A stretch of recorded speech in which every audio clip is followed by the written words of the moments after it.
Hi, welcome back to Inside Charlottesville, your local monthly public affairs TV program. I'm your host, Afton Schneider, Director of Communications and Public Engagement for the city. On this episode, we'll go on the spot with City Manager Sam Sanders. We'll take a look at the recent winners of the Imagine a Day Without Water Youth Art Contest. New CPD officers practice safety and de-escalation techniques in a post-academy training exercise. CFD members complete their annual live fire training through a realistic live burn scenario. Parks and Rec Special Events Coordinator previews the annual Winter Ball held at Carver Rec Center.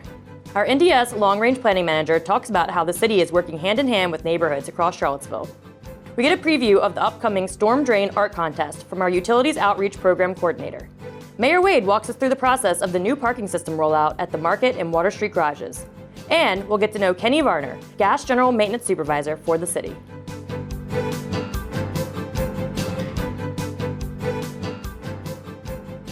City Manager Sanders, welcome back to this month's On the Spot. On the Spot. Today I really want to talk about something that's really taking up a lot of your time. Yes. Which is the FY27 budget. Always takes a lot of time. I know. It's like as soon as it ends, it starts again. I get that. Yep. But we have some really fun events coming up January 13th, 14th, and 15th, and I want you to tell people about that. Yeah, so each year there has always been a city manager's budget forum, a chance for the public to come out and interact and tell us things that they'd like to tell us about the budget. What I've decided to do this year is to do a series. So 3 consecutive nights, the 13th, 14th, and 15th. We're going to allow individuals from all over the city to be able to come and join us and actually engage in building the budget. So we're going to do it using Monopoly money. And give everyone a chance to spend that money on what their values are, what their priorities are, what they see the needs as being. It's a chance for them to connect to what it feels like for the budget team that we have for the city government to work through the process of making decisions. And then when you have to make the tough decisions, then you actually know what it feels like for me when I have to make the call on what we can and cannot do. But it is a really collaborative process, and I just want to make sure that we extend that opportunity to the public to also join us as we, the department heads, are making requests and proposals, have a budget team that works with me to review it, put it all together, and then wherever it gets tight, sometimes I have to make a tough decision. It also gives people a chance to make an impact because True. They're not just dumping this money in these buckets and that's the end of it. Right. What's the next step after that? Yeah, I mean, the goal would be that they get to experience what it's like to want this and want that and then need this, and then how that whole parallel of between the wants versus needs type situation comes into play. But then you also think about it. You'd say, well, maybe I'll put a little bit here and a little bit here because I would rather not put, not go away from not putting anything in one of the boxes. So then what we do is we capture all that information, and then we want to really see how does it stack up? How do the things compare to one another? And then when we go back and take a look at the budget, did we get that too? And how we put it together. So it's nice for me to be able to see that we're matching what the public requests are, and then council absolutely enjoys being able to see the same. Right, it's my understanding you're going to reveal these results from the budget forums to City Council at Absolutely. One of the meetings? Okay. So I'm going to put that in the city manager's report so everyone will see that when they get the next report from us during a council meeting. But also I'll highlight that actually for council so they'll actually see the results of that, and then the goal would be to compare that to what the breakdown of the overall budget comes out to be. Cool. Yeah. It was really fun last year, so I'm hoping having these 3 chances, it'll be even more fun this year. And I love Monopoly, so using the Monopoly money was kind of like one of those things, why not? But I did find that when people participated last year, they came up to me and talked a little bit, and I heard from other team members that he said, this was hard. Yeah. And it's like, yeah, it is. I heard a lot of that It too. is. And using the Monopoly money is meant to make it a little bit easier. Yeah. Yep. And a little fun. Yep. Doesn't always have to be boring. That's right. And I really am always trying to do something different. I know you are. This was your idea. Absolutely. And then if folks can't come to the 3 budget, city manager, Right. community budget forums, we have plenty of other options Sure. Coming up. So can you go over some of your priorities, what you're thinking at this time? Yeah, I mean, we know that transportation is a big issue. We've made a commitment that we will add drivers. We're trying to make sure that we can get the service that is available to the public down to 30 minutes because we still have some routes that take an hour before the next bus will come. And we absolutely see that as unacceptable, so we want to make changes there. We continue to have the pressures of affordable housing. We have to invest in that space. Homelessness is going to require a significant investment, an ongoing investment, and I've talked to council a lot about that. And we know that public safety is always on the minds of the public, so we want to make sure that we don't miss making the right investments in that space as well. Incredible. Anything else you want to share with people, or just maybe encourage them to participate? Yeah, I mean, I think it's just important to know that we appreciate hearing from the public and we want to hear from you. So coming to the budget forum, coming to council meetings, coming to the work sessions during the budget process, because that also happens in March. Yep. Those are chances for you to speak to what you value, what you prioritize. It is always good for us to hear that. We can handle the criticism, that's part of the job, but we would like to have the feedback. It's important for us to have that when we're considering what options and what steps to take. Yeah, that's why we're here. We're public servants to serve you, the community. Yep. So we want to hear from you. And it takes all of us, so it's not just one person doing everything, it's all of us in this together. Yeah, and I also want to plug, while I have you guys here on the spot, we would love to hear of different ways that you want to be reached, how we can interact with you, how we can represent you better, receive your feedback better. So you can reach out to us anytime, media@charlottesville.gov. I would love to hear your ideas. I'll present them to City Manager Sanders, and we can go from there. Which is why we're doing this series of budget meetings, hoping that that means that more people will find a way to be able to make it. But if there's some other way we can come out and talk, we'll do that. All right. Yep. Well, Sam, City Manager Sanders, thanks for being back. On the spot. On the spot.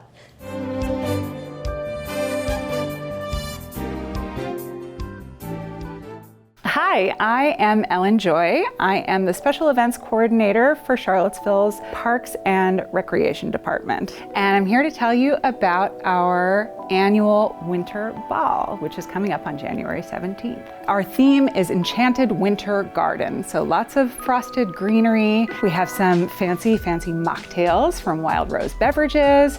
We're gonna be offering a hot cocoa bar with loads of fixins and toppings. We'll have DJW on hand spinning some amazing dance tunes. We'll have a really glamorous photo op. We'll have a professional photographer on hand to take portraits in front of a very glamorous wintry backdrop that we're building. I think it's gonna be really special. It's a great excuse to get out and see your neighbors in the middle of winter. You know, not many good excuses to get out and be amongst other people that time of year. And post-holiday especially, everybody can be kind of burnt out, but it's a really fun, easy time. It's a completely family-friendly event. Everyone is welcome. Tickets are $10 for residents, $15 for non-residents. It's at Carver Rec Center, and it's from 5 to 7 p.m. on January 17th, which is a Saturday. Pre-registration is required. You can find tickets on our website, and registration's open now.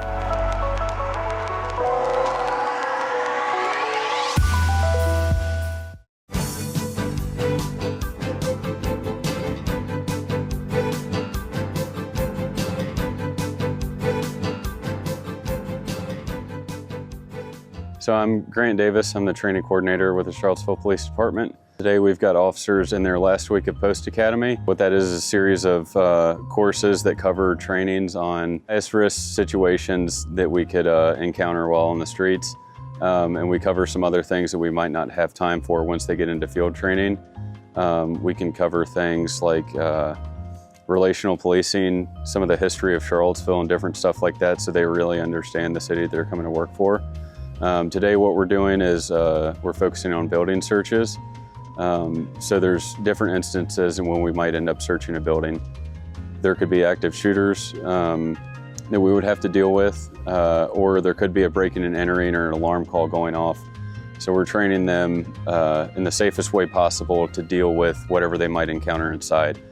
We don't want to just run through a building, potentially miss somebody, or potentially come across a homeowner. So we don't want to force a situation onto somebody when we could handle it safely, step by step, to deal with whatever we might encounter along the way. My name is Malika McNatt. I'm a police officer here at Charlottesville PD. I just graduated the academy December 2nd, and the last 5 to 6 weeks I've been in our post-academy training. With the academy, you know, it's very basic, kind of getting us versed into like law, how to, you know, just be a patrol officer. And then when getting back to Charlottesville Police Department, we do a 6-week post-academy training. The 6 weeks of the post-academy here at Charlottesville really hones in on a lot of the tactics and skills that the community really responds to, one of them being the crisis intervention training, working on using conversation as a way to de-escalate situations, which then ties into another class that we took when we did a day with a professor from UVA where we talked about the history of Charlottesville and how certain policies from the past and the destruction of certain neighborhoods has left such a scar in Charlottesville that you kind of see, that you still see today. And so a lot of the training that we're doing here in the Post Academy kind of goes to repair some of those relationships and to also help us build new relationships, positive relationships.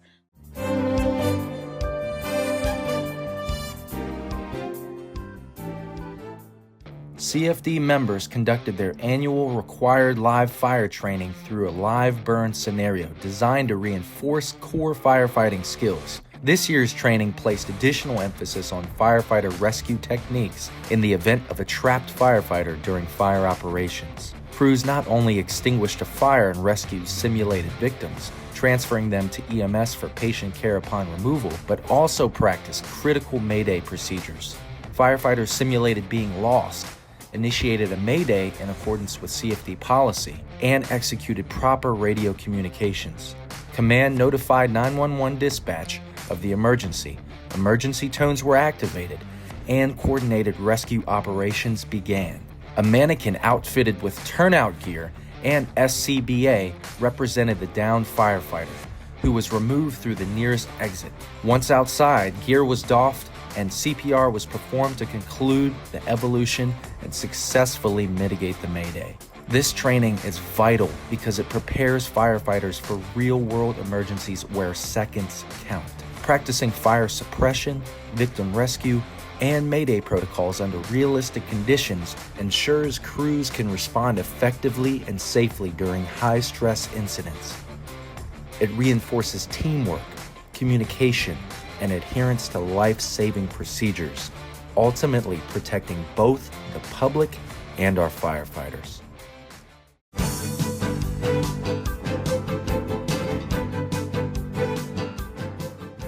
Hello, everyone. I'm here in Council Chambers with Osei. Osei is in our Neighborhood Development Services team.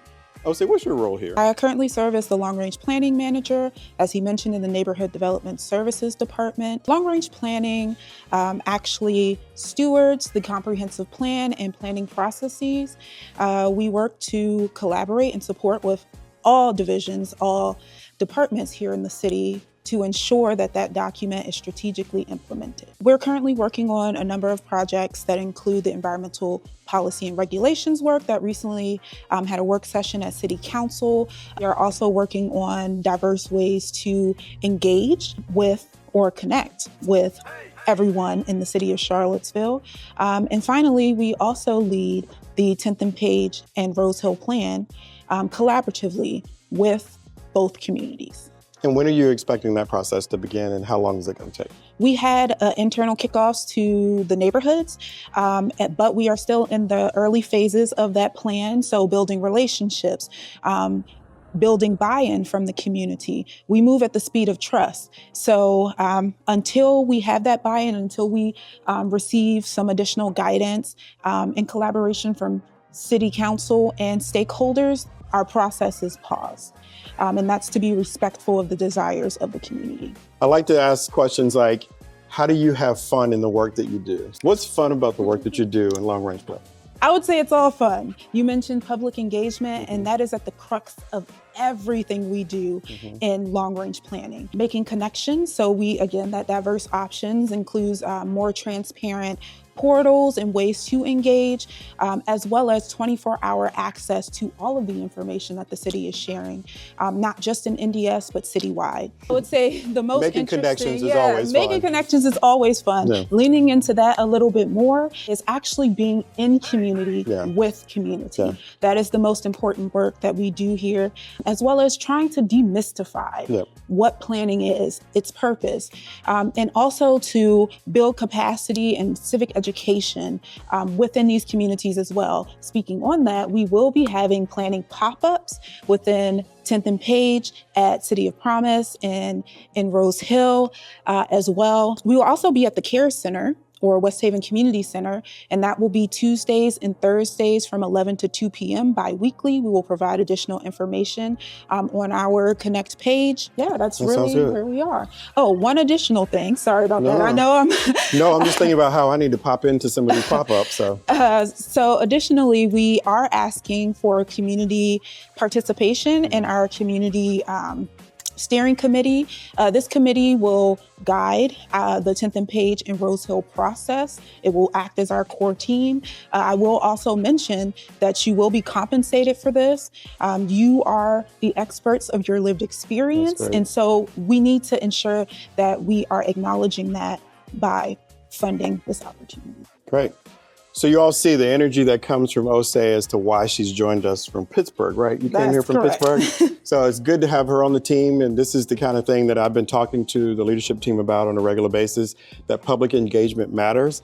And we've got to be able to do it in a more qualitative and consistent manner. And I'm excited about what you've just described. It shows me that we are actually doing things a little bit differently. And that's what's going to make the difference in Charlottesville.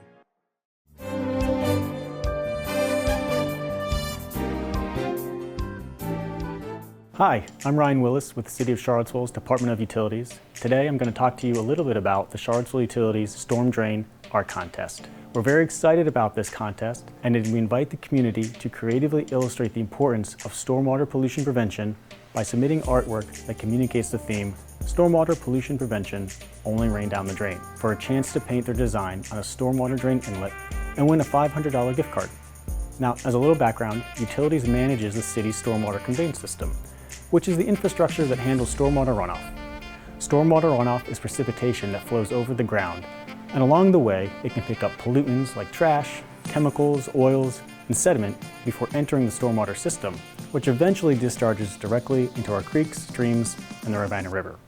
And since stormwater is not treated, like sewer water is, any pollutant it contains goes directly into our waterways. And that's why stormwater pollution prevention is so important.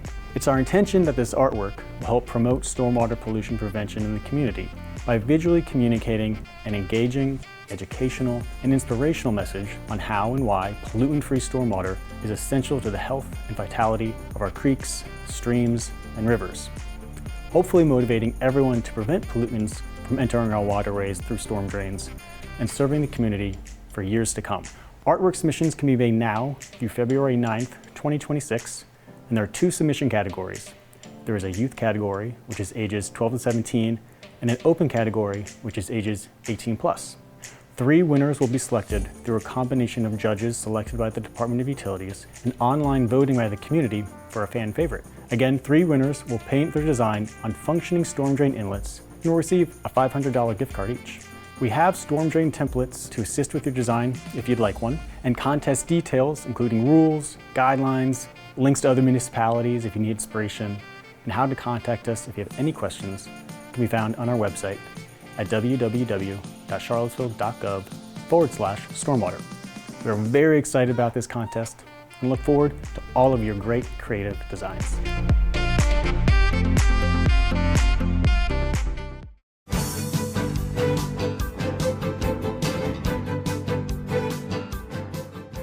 So you're thinking of coming to downtown Charlottesville for shopping?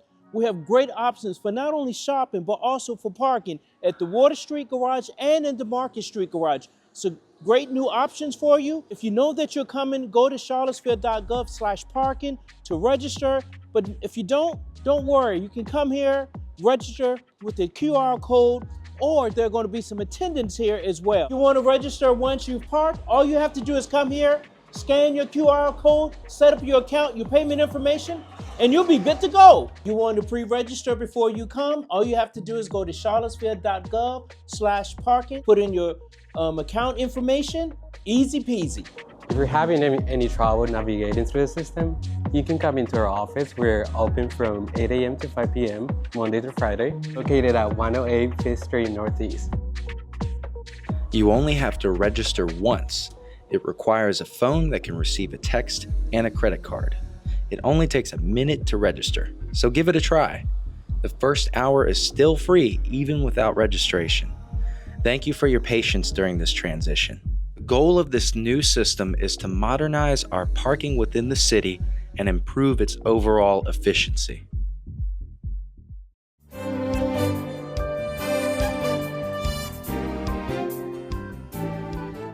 Hello, my name is Jill Greiner, and I am the City of Charlottesville's Water Efficiency Program Coordinator. Thank you for tuning in as we are so excited to announce the winners from our 11th annual Imagine a Day Without Water Art Contest. Hello, I am Wesley Kern, Rivanna Authority's Communication and Outreach Coordinator. We were excited to work with our host partners, the City of Charlottesville and Albemarle County Service Authority, to bring this wonderful contest around water to the community. Hello, I'm Emily Roach, Albemarle County Service Authority Director of Human Resources and Administration, and I am so excited to share our campaign and contest results with you. So let's not keep you waiting. Our first winner is from the kindergarten through second grade category and is Adam Zuari. This kindergartner from Mountain View Elementary School shows water working to give water to important things like himself, his family, and his community. Our next winner is in the third through fourth grade category and is Anna Ramsey, a fourth grader from Mountaintop Montessori School. Her entry artistically represents a drop of water, and we appreciate the creativity in Anna's creation. Our 5th through 6th grade winner is Lydia Jones, a 6th grader from Henley Middle School. Her entry shows how important water is to our world and how easily it can be wasted. Ellie McWhorter, a 7th grader from Village School, is our 7th through 8th grade winner. She has a beautiful entry showing us how water works to give us energy. Our 9th grade through 12th grade winner is Natalie Salazar, a 9th grader from Charlottesville High School, and she has a powerful drawing of a city dumping water and hands trying to save that water for the natural things below. We continue to offer the best photography category. This year's winner is Jackson Reeve, an 11th grader from Monticello High School. Congratulations, Jackson, for capturing water working in its natural world. Our last youth vote winner is our fan favorite. Receiving over 220 votes, Kensley Breeden, a 6th grader from Henley Middle School. Kensley shows the world with water and without water. Congratulations, Kensley, for winning the fan favorite. Next, we want to recognize a few teachers that encourage their students to participate in our art contest.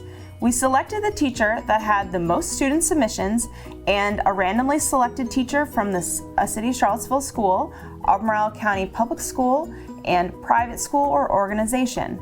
They will each receive a water conservation goodie bag and a $200 gift card to help with school supplies. Our first teacher we would like to recognize is William Weston, a teacher from Mountain View Elementary School, who had the most art entries with an impressive 115 students submitting artwork to our contest. From the city, we would like to recognize Hallie Tucker, a teacher from Tall Oaks Elementary School, and she had 64 of her students submit artwork. Next, we have Dustin Harris from the county at Monticello High School, where 11 of his students submitted artwork. And lastly, we have Jessica Catlin from Albemarle Montessori, who had 5 students submit artwork to our contest. Thank you to all the teachers that supported our contest and hopefully had an engaging discussion around how and why to save water with their students.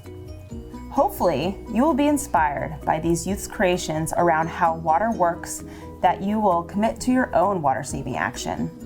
As a reminder, the city and ACSA offer free water conservation kits to utility customers, which include water-efficient shower heads and faucet aerators. Lastly, the city and ACSA have some great water-saving rebates to check out, including a WaterSense toilet rebate and a rain barrel rebate. By doing even just a few of these water-saving actions, you can help make sure every drop counts in our community. And with that, we wanted to thank everyone involved that participated in our art contest, including the host organizations, youth, teachers, and parents. We hope you consider how hard water works for our community and show how you can work to save water by committing to a water-saving action. Be sure to follow us on social media for tips and resources on how to save water. Thank you very much.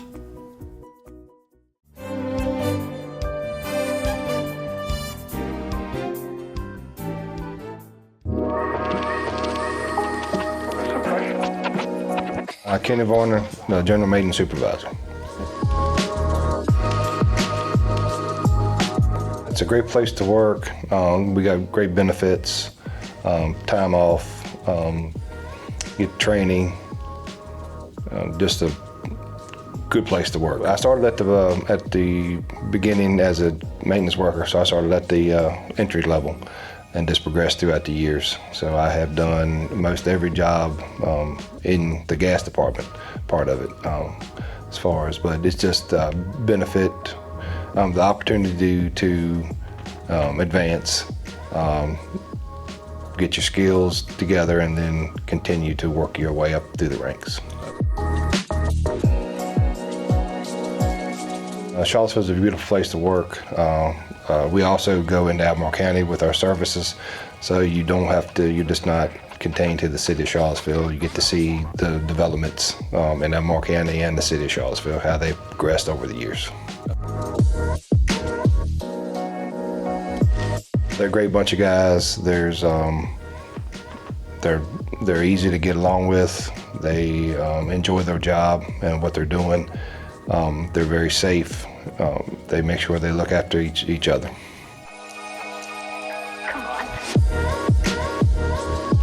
They would be through our website, to the city's website, to look at the jobs and the jobs that we offer. Then apply for them, and most of the time we do the interviews in-house. I enjoy being outside. We're just outgoing, a fun person. I don't like to get mad or get upset. We just kind of roll with it and deal with the situations at hand.